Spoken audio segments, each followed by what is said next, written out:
I want us to talk about the trolls because then I want to come back to what you just said.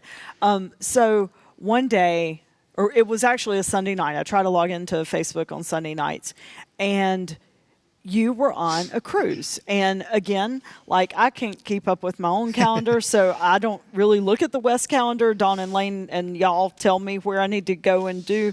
And so I'd forgotten that you were on a cruise, and I opened it up and you were sitting there working, and you had said to all my haters or something like that. Right. You said to all my haters, look, I work 24/7 because I'm a web developer and problems come up. And, so yeah, I'm on a cruise ship, but I'm also working.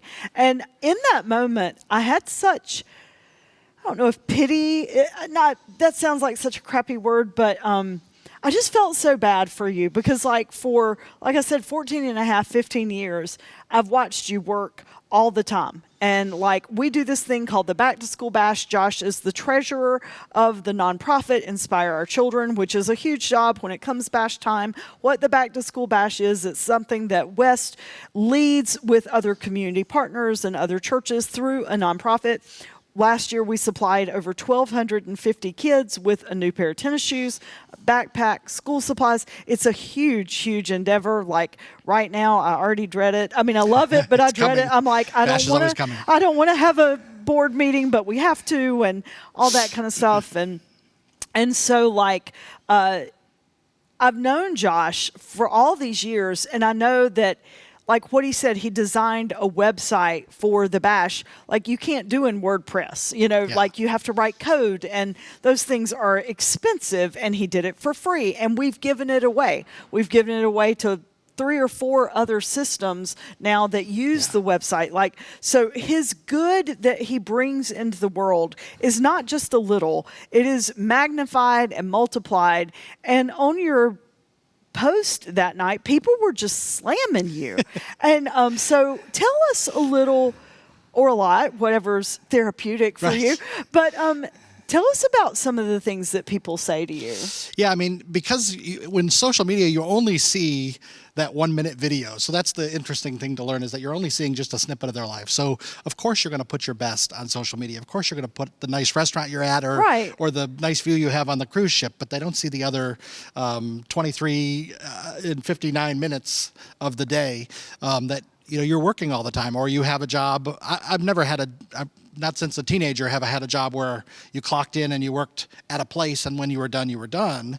Building websites, running servers, things go wrong at all hours, and you need to be available.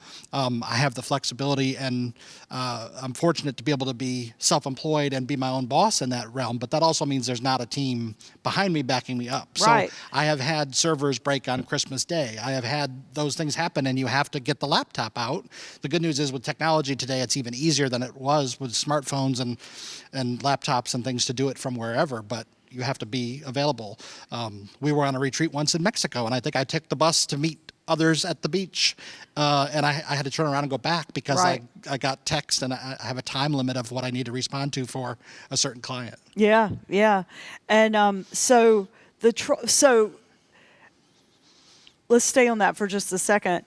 Back when you were talking about Betty's health progress or decline, you talked about getting her in the car is one of the hardest things. So I want us to think about that for just a second.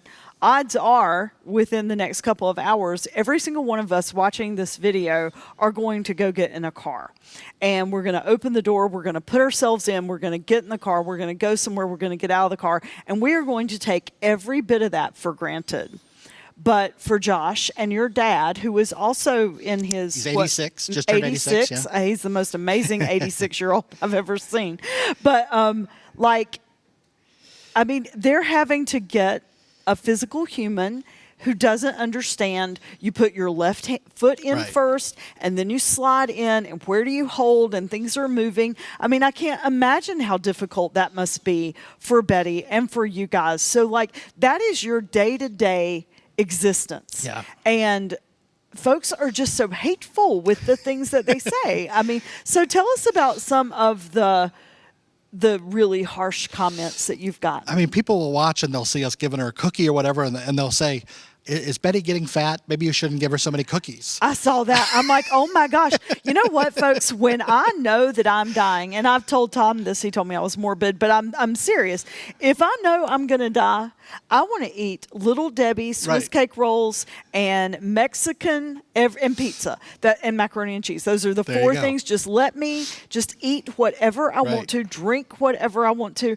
I mean, she's in the final stages of her life. Who says that to a person, let alone someone who's dying? I know, about cookies. I'm like, let the woman have all the cookies that she wants. Yep. People also commented one time that, we should dress her nicer or put her makeup on her, and she shouldn't wear T-shirts, and she'd be mortified if she were wearing a T-shirt.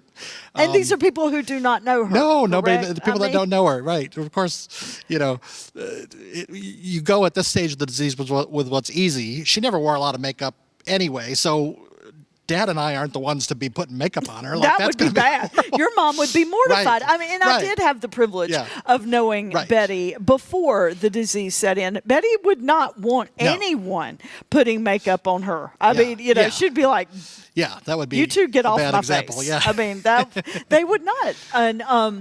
And so I think it's interesting for us, like when we looked at the Sermon on the Mount a few weeks ago, blessed are the merciful, or oh, the joy of the people who are merciful. And what it means to be merciful is to put yourself in the shoes, the literal skin of the person that you're thinking about or being impacted by or with or for.